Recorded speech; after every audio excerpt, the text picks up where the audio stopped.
Hello kids! Do you remember the other day I was telling you about salt? Today we're going to look at the components that make salt.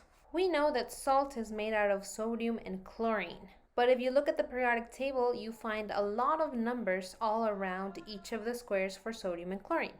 Or for any of the elements for that case. There's numbers on the top, numbers on the bottom, there's different colors.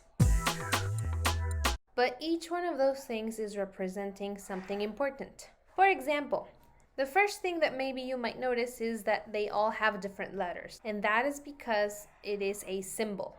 There are, after all, 118 elements, so it's better if we give them a symbol that will help us identify which one is which.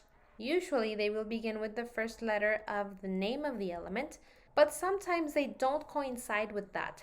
And that is because they have a Greek name or because the person who discovered it put their name on the element. But usually you will find one or two letters making up the symbol. And in the case that you don't remember what the symbol means, they also have their name written there. Then we have the atomic number. Remember that I told you that atoms are made of protons, neutrons, and electrons? Well, the atomic number is the number of protons that this atom has. The protons give the properties to each of the elements. Next, we have the atomic mass. This is basically how much does an atom weigh, and this is based on the sum of the protons and the neutrons, which is the nucleus of the atom.